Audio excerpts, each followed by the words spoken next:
Monsieur Feuguin, vous avez effectué votre stage à FJCL. Vous allez travailler sur l'automatisation de la gestion des employés et clients. Vous avez donc 15 minutes pour vous présenter la quintessence de votre travail. Merci, Monsieur le Président du jury, qui m'a passé la parole. Honorable membre du jury, chers parents, chers invités, bienvenue aux soutenances des IME filière 2000 au ciel au cours de l'année académique 2020-2021. Alors, comme l'a si bien dit le président du jury, nous avons effectué notre stage dans l'entreprise LVCL du 1er juin au 16 juin 2021.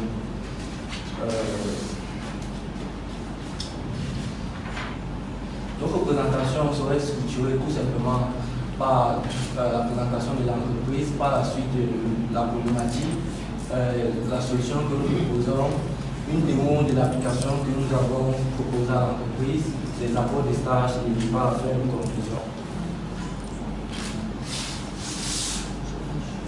En ce qui concerne l'historique et les services de l'entreprise, LVCL est situé à Bonandian, près de la station Olivia Boumassi, et LVCL veut tout simplement dire Francis Gandhi Communication Leasing. Elle a été créée en 2012 par la collaboration de M. Francis Gandhi et M. Alessandro Boussat. Notons aussi que son service principal, c'est tout simplement l'ingénierie informatique. Les services que l'entreprise LVCL propose sont tout simplement la vente du matériel informatique, l'infogérance, le développement des sites internet et applications, l'administration et la maintenance des systèmes, l'infographie multimédia et les formations et préparations aux certifications. En ce qui concerne les clients, les fournisseurs et les concurrents de LVCL, nous avons premièrement SICAM comme client, par la suite Unisalo, Solevo, PHP. Et en ce qui concerne les fournisseurs, nous avons Orange, le géant Fortinet, Connectic et HP. Pour les concurrents, nous avons recensé uniquement deux concurrents, notamment IT Digital et EMA Informatique. Au cours de notre séjour à la police LVCL, nous avons eu à remarquer de nombreux problèmes qui sont notamment les ressources sont décentralisées. Par exemple, lorsqu'un employé arrive le matin, à l'accueil, il y a un registre qui est réservé pour pointer sa présence, notamment l'heure d'arrivée, son nom, et absent, et s'il a été présent. Donc, du coup, le fait de partir prendre ces informations à l'accueil, ça rend le système un peu décentralisé. Nous pouvons aussi citer entre autres le logiciel Microsoft Excel, qui est utilisé par presque tous les employés de l'entreprise et qui nécessite une formation, une compétence ou bien des recherches pour une opération précise. Du coup, la prochaine critique que nous avons constatée, c'est que la traçabilité est non sécurisée sur la provenance des informations. C'est-à-dire, lorsque l'employé arrive le matin, s'il arrive par exemple à 10h, disons même 11h, il peut pointer tout simplement qu'il arrive à 8h. Mais on ne connaît pas exactement, ce qui s'est passé. Et hormis de ça, on ne connaît pas qui a fait quoi ou bien qui a fait quoi et à tel moment. Bon, la dernière critique que nous avons remarquée, c'est que les informations parfois cruciales sont enregistrées dans les ordinateurs et qui peuvent disparaître par la présence des virus ou bien par, par le mauvais fonctionnement du disque dur qui peut soit par conséquent avoir l'effet de ces informations, notamment le document des factures, des devis et les informations des clients. Bon, comme conséquence, nous pouvons ressentir que le partage des fichiers est tellement fastidieux. Ça fait du coup il y a une baisse de la productivité et aussi l'accès à la ressource est non sécurisé. Du coup, nous nous sommes posé plusieurs questions, notamment comment faciliter le suivi et la gestion du client, comment assurer la traçabilité des opérations journalières, d'où notre thème automatisation de la gestion des employés et des clients dans les logiciels. Les solutions donc que nous proposons sont que tout simplement dans notre cadre académique, la réalisation d'une application dont nous avons nommé G5V et qui doit premièrement apporter des objectifs tels que faciliter le contrôle des heures des employés, gérer les absences, congés, l'enregistrement et l'impression des factures, bordeaux et livraisons, générer le journal des activités, réduire les retards et abus, l'accès aux informations en toute sécurité.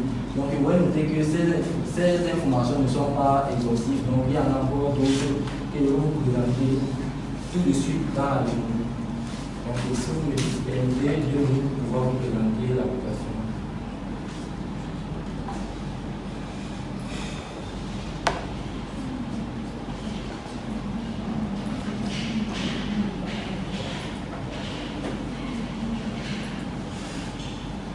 Alors, voici l'application que nous avons développée pour pouvoir parler de tous les problèmes que nous avons rencontrés au sein de l'entreprise. Ça, c'est le formulaire de connexion. Notons que pour se connecter dans l'application, il y a 4 types de privilèges. Le premier privilège, c'est en tant qu'administrateur, c'est-à-dire toutes les fonctionnalités de l'application. Le deuxième privilège, c'est en tant que comptable. Toutes les informations tous les traitements qui concernent la comptabilité et les devis factures. Le troisième rôle est notamment celle des ressources humaines pour le pointage, pour la gestion des demandes d'absence et aussi pour collaborer avec la comptable pour pouvoir lui remettre l'état de présence des employés. Et le dernier rôle est tout simplement l'utilisateur normal. Donc là, je vais me présenter en tant qu'administrateur.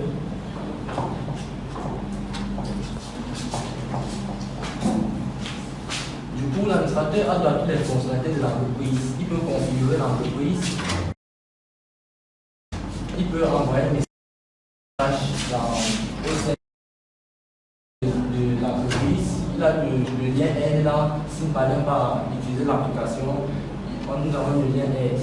Alors, lorsqu'il se connecte pour la première fois, naturellement, il doit pointer sa présence. Et lorsqu'il pointe sa présence, ça met tout simplement que veuillez pointer vos retours. Donc, le matin, lorsqu'il se connecte, il pointe, c'est ça que ça vient de pointer ici. Ensuite, c'est parce que mon ordinateur a un fuseau horaire de Paris, donc pourquoi c'est à 18h. Donc, lorsque le soir, il va pointer l'heure de sortie, ça va tout simplement faire la somme de ces 2 heures qui donne bien évidemment 0 heure parce que je viens de pointer là présentement. Et c'est l'administrateur seul qui a la possibilité de supprimer les pointages d'un employé. Le reste, il ne peut pas. Là, c'est le lien employé. Le lien demande. L'administrateur a la possibilité de faire une demande. S'il a, par exemple, s'il est par exemple malade, ou bien si c'est une dame, si elle a besoin de congés de maternité, ou bien des congés annuels, qui sont des congés qui sont obligatoires dans une entreprise. L'administrateur a bien évidemment la possibilité d'enregistrer une absence. Et l'absence découle de toutes les demandes qui ont été acceptées, soit par l'administrateur, soit par la RH. Par la suite, nous avons les clients de l'entreprise. On peut ajouter un client, on peut imprimer la liste des clients, on peut les voir modifier, supprimer. Nous avons aussi les articles de l'entreprise. Donc, les articles peuvent être des services ou bien des produits stockables. Là, nous avons les devis de l'entreprise. On peut ajouter un devis, on peut imprimer la liste des devis, on peut, nous allons pouvoir ajouter un devis, on sélectionne le client, par exemple le SICAM, on choisit un produit, disons unité centrale, quantité commandée de, on ajoute. Lorsqu'on ajoute, ça fait la quantité commandée fois le prix unitaire et ça vient mettre là. Donc du coup c'est 2 fois 75 000 qui donne exactement 150 000. On peut ajouter à son débit par exemple l'imprimante HP en quantité 5. On ajoute, ça vient s'ajouter à la facture et ici ça donne le prix total. Le prix total est à 1 400 000. On valide dans le débit. Le débit a été validé avec succès et au retour, on constate bien belle que voici le débit qui vient d'être ajouté. Et le débit, lorsqu'il est ajouté, par défaut, il est en attente. Parce que lorsqu'on fait le débit, on envoie au client et lorsque le client valide dans le débit, la comptable ou bien l'administrateur a la possibilité de venir modifier le débit et le mettre directement en validé ou bien non validé. C'est pareil avec les factures. Pourquoi c'est hors taxe? Bordeaux de livraison. Pourquoi c'est hors taxe? Le montant total va être capturé hors taxe. Oui, monsieur, c'est hors taxe parce qu'on n'a pas encore imprimé la facture. Lorsqu'il va imprimer la facture, ou bien lorsqu'il va vouloir générer la facture, c'est à ce moment que les taxes vont intervenir. Donc, je prends par exemple l'exemple du débit que je viens imprimer. Voici donc ça en non-taxe. Voici la TVA qui a été appliquée. Et du coup, on a le total TTC. Donc, c'est que la TVA est configurable parce que bon, c'est vrai pour le cas qu'on est toujours resté à 19,25, toujours resté à 19,25. Et si c'est changeable, l'administrateur peut changer tout ça dans les configurations de l'entreprise. Donc, il y a ici l'info de l'entreprise. C'est ici qu'il configure la TVA. Et hormis de ça, les employés dans l'entreprise peuvent communiquer entre eux. Ils n'ont plus besoin des WhatsApp ou bien d'un abonnement, que ce soit Microsoft Teams, bien Skype, pour directement communiquer dans l'entreprise. Ok, on peut passer à la conclusion s'il y a d'autres questions.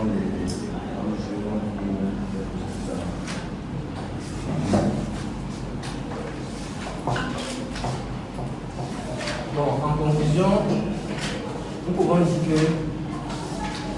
notre séjour dans l'entreprise TVCL a été très enrichissant et rempli beaucoup d'expériences. Et du coup, nous avons eu d'énormes apports que le stage nous a apporté, notamment un travail sous pression, le goût de la recherche, le travail en équipe et le fait de passer de la théorie à la pratique. Lorsque je dis théorie à la pratique, c'est la théorie qu'on nous apprend à l'école et nous avons mis en exergue par notre application. Et du coup, l'application que nous avons implémentée a été très satisfaisante et appréciée par le directeur général de l'entreprise. Et donc, je pense que nous avons atteint nos objectifs en résolvant tous les problèmes qui ont été rencontrés au sein de l'entreprise. Bien, merci pour cette belle présentation, présentation. Travail technique. Celui également également. Je vais passer la parole à l'administrateur. Merci, Président. Je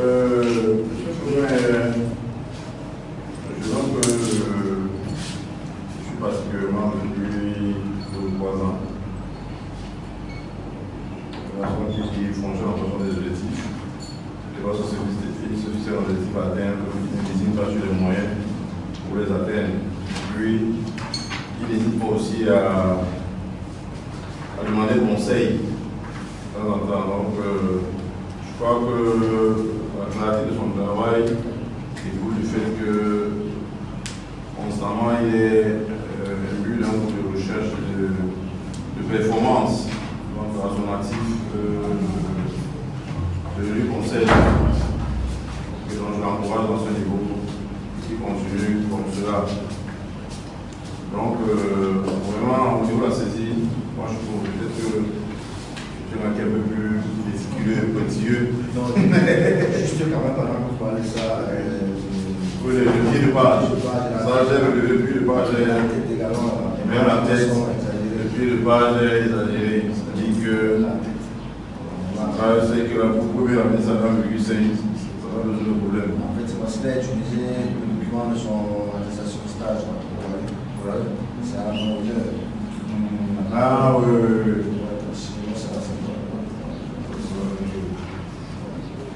Donc il faudra.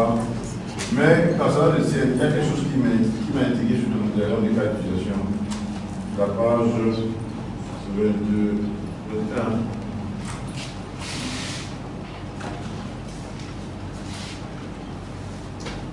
Je veux que ça peut-être tu peux avoir une approche erronée.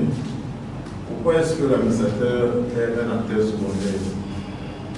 L'administrateur a déjà vu votre application. C'est l'administrateur qui envoie les messages, c'est l'administrateur qui paramètre, qui configure. Pourquoi est-ce que vous l'avez mis en acteur secondaire? Bon, monsieur, nous l'avons mis en acteur secondaire. Qu'est-ce que c'est qu'un acteur secondaire? C'est un acteur qui n'intervient pas dans les activités de l'entreprise. Celui qui subit une réaction du système. Subit une réaction du système. Vous voulez me dire que l'administrateur n'initie rien par rapport au système, alors que votre application, vous voulez le démontrer maintenant que c'est l'administrateur qui a la volonté de configurer. Donc, ce que je veux dire, c'est vrai que j'ai mis l'administrateur en tant qu'acteur externe, mais secondaire plutôt pour moi. Je pense que je devrais plutôt échanger le poste de l'utilisateur et l'administrateur. Parce que c'est beaucoup plus l'utilisateur qui subit les actions qui sont effectuées. Et même si l'utilisateur aussi peut l'utilisateur interagit avec le système. Il n'y a pas de problème. On n'est pas obligé d'avoir un acteur secondaire dans un DCE. Pas forcément. On se comprend. Pas forcément. On n'est pas obligé d'avoir. Tel que c'est là, c'est lui qui crée un utilisateur. C'est lui qui crée un utilisateur. C'est lui qui paramètre l'entreprise. Paramètre l'entreprise à partir du système. Hein? C'est lui qui enregistre les absences. Non, on ne peut pas dire qu'il y a une impression. Ce n'est pas possible. Pour ça, il faut corriger ça. C'est une application, c'est dangereux. Parce que quand on a vu l'application très bien menée, très bien développée, et vous êtes d'abord connecté en tant qu'administrateur, on a vu que faisait tout. Nous avons pris les remarques. Ok. Voilà, monsieur. Ok.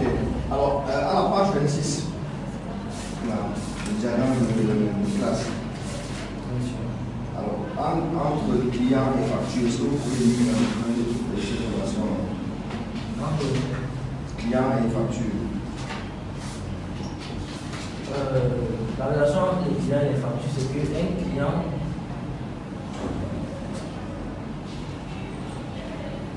peut avoir une ou plusieurs factures et une facture est générée uniquement par un et un seul client. Vous êtes sûr que c'est ce que vous avez écrit? Ce que vous avez écrit est pareil que ce que vous avez dit? Donc, monsieur, le positionnement des candidats. Non, faites attention. Regardez les candidats. on parle pas de candidaté avec on parle de quoi? On parle de candidaté à mairie, avec on parle de quoi? Laissez-vous là-bas. On parle de multiplicité. Le président a raison, c'est-à-dire que interpréter, je suis c'est-à-dire que du côté de facture, la multiplicité c'est 1, du côté de client c'est 1 en série. Il veut juste nous interpréter, hein. Je pense que c'est ça. C'est ça, effectivement. Monsieur, j'ai interprété, mais Vous avez dit quoi? J'ai dit qu'une facture est générée par un seul client et Non. C'est pas comme ça qu'on l'interprète. Quand vous êtes au bout d'une classe, il y a des multiplicités qui se trouvent dans la classe. Ça donc il doit y inverser les multiplicités. C'est bon? C'est bon, c'est une fraction de classe. Vous comprenez? Je suis dans une classe, une facture, le légal est une fiction encore dans l'interprète. Bon, monsieur, c'est sûr que lorsque je l'interprétais, je parlais déjà en corrigeant le que j'ai commis ça. Ah, d'accord. Ah, là, peut-être que ce qu'il a dit est différent. Ok. Donc, il faut corriger ça. Donc, je passe la parole directement à. Merci, Monsieur le Président. Le candidat Fabien nous a fait une bonne présentation au niveau du concept. Donc, nous avons identifié quelques outils au niveau de sa mise en forme. L'introduction, page 11. Pourquoi ça va de pas l'introduction générale? Je vois ça encore. Je ne sais pas si c'est la même chose. Oui, c'est bien sûr. Donc, au niveau de la mise en forme, donc vous n'avez pas de lutte. Donc, ça, c'est au niveau de la mise en forme. Et ça, c'est. Quand vous demandez une erreur comme ça, avant la suppléance de l'assurance multipliée, les attentes, Voilà. Donc, maintenant, je vais directement à la page 26, toujours sur le diagramme de classe. Donc, quelle est la différence entre un débit et une facture? Quelle est la différence? La différence, c'est qu'une facture est générée lorsque son débit a été accepté. Dans une modélisation optimisée, quand je vois facture et débit, où est le lien entre le débit et la facture? Ça veut dire que la facture, c'est quand le débit est optimisé. C'est ça? Lorsque le débit est accepté. Oui, accepté, j'allais dire oui. On a débit, on a détail débit, on a facture, on a détail facture. Et tous sont rattachés à produit. Comment est-ce qu'on peut faire pour optimiser ça? Quelqu'un qui a développé dans l'applicabilité, vous n'avez pas trouvé qu'il y a quelque chose qui va pas en termes de redondance. Comment est-ce qu'on peut faire pour résoudre ça? Parce que j'ai débit, détail débit, j'ai facture, détail facture, et détail facture et détail débit sont rattachés, tout ça produit. Ça laisse à croire que c'est la même chose. Non, tout à fait. Qu'est-ce qu'il faut faire pour résoudre ça? En fait, moi je le dis parce que techniquement je l'ai déjà fait. J'ai des débits. Le débit, c'est un état d'une facture. Son état actuel, c'est un débit. Dès qu'il est validé, il devient une facture. Est-ce qu'on a besoin de faire deux entités? Deux classes? Non, pas vraiment. Je pense qu'on a une classe.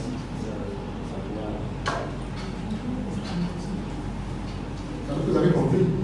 On n'a pas besoin. Parce qu'en fait, toutes les classes sont des représentations abstraites. Quand on a dit débit, c'est l'état débit.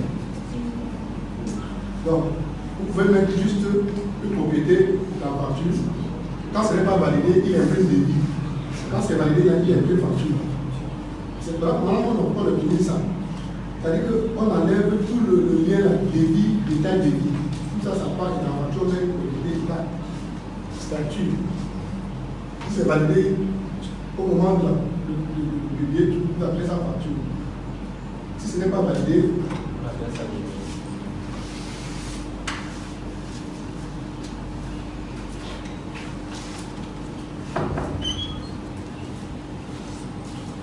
alors je vois ici employé avec absence. Quand on constate l'absence, il faut faire quoi? Quand on constate une absence, il faut faire quoi? Une absence. Oui, employé, absence. N'est-ce pas? Donc, quand on constate une absence d'un employé, c'est pour faire quoi? Si je te prends un esprit comme ça, on dans un processus de gestion quelque part. Ça rentre dans le processus de la gestion de la paie. On va savoir à quel moment précis et pour quelle raison il a été absent. Votre application débouche à la paie. Ou bien ça, le livrable pour donner la paie. Ça veut dire pour la paie. C'est matérialisé aussi. Donc nous n'avons pas matérialisé. Mais nous l'avons précisé sur les livrables à remettre à la fin de l'année. Les livrables à remettre pour la livraison du projet en fait. Ok, demande. Ce sont les demandes de quoi? Demande d'absence. Demande d'absence. Et pourquoi absence n'a pas un lien avec demande?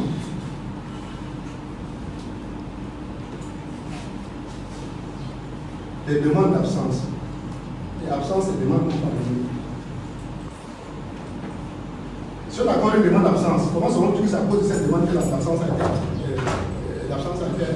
accordée?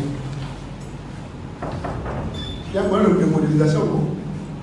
Vous avez dit que c'est la demande pour une absence. Si le gars, la demande acceptée, le gars est absent. Donc, vu qu'on pense à la demande, il faut qu'on indique que c'est parce que c'est une absence acceptée, parce qu'il avait demandé. C'est matérialisé par quoi ici? Si on vous demande de ressortir toutes les absences qui ont été consommées dues aux demandes accordées, comment est-ce que la récolte va se faire? Je pense que là, nous serons obligés de joindre les trois demandes d'employés et absence.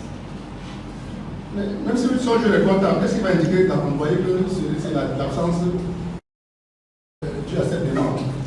S'il n'y a pas un identifiant d'absence qui dit que c'est à cause de cette demande que c'est absent, on est absent. Même si tu fais une lecture sur les comptables, tu n'as pas de quelque chose. Tu quoi? Tu n'as pas de quoi?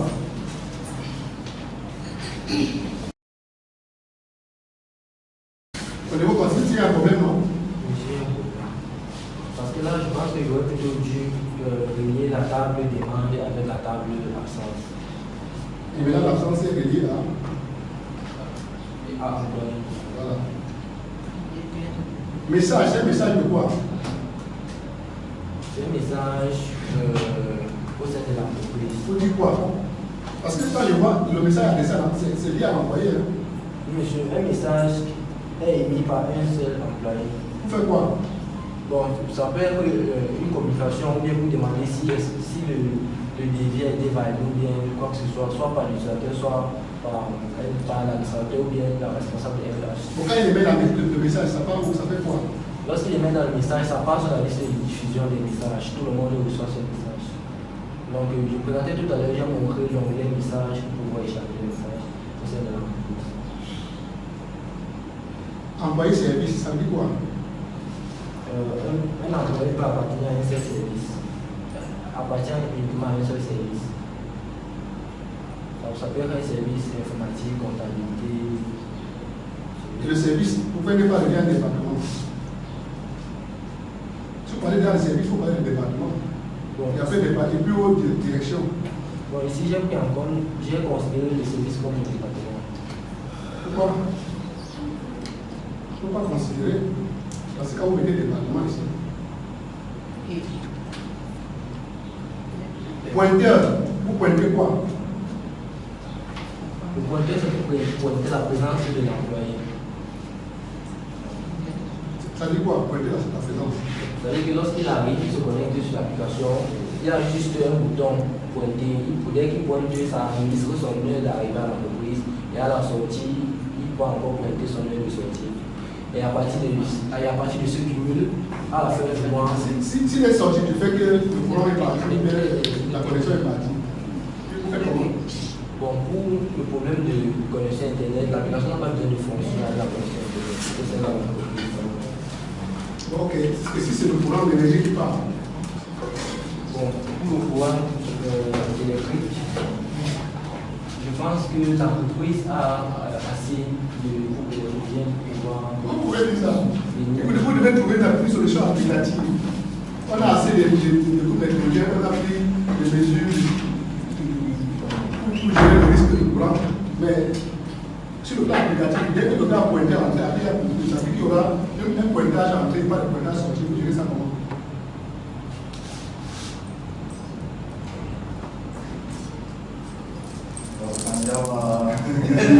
Bon, on gère ça avec les profils horaires. On gère les profils horaires en fonction des postes.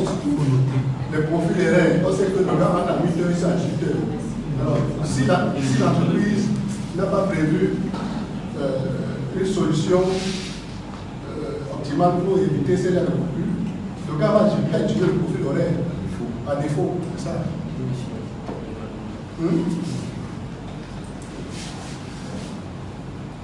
Je crois qu'on peut s'arrêter là. Donc le candidat, je pense qu'il maîtrise son sujet et je crois qu'il a les capacités d'apporter des corrections sur toutes les observations que nous faisons. Je serais curieux que vous m'interpellez un jour pour me dire, monsieur j'ai pris un gars, j'ai corrigé tel aspect. Ça, je serais très curieux pour que la science avance.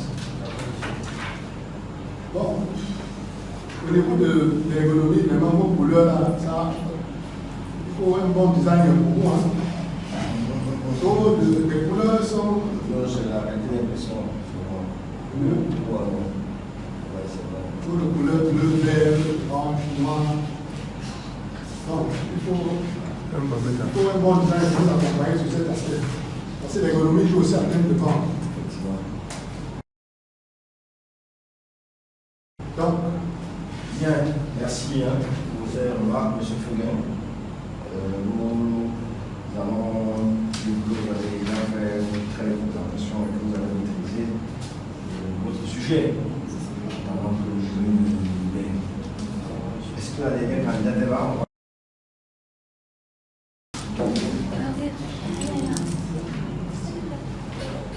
Elle est là.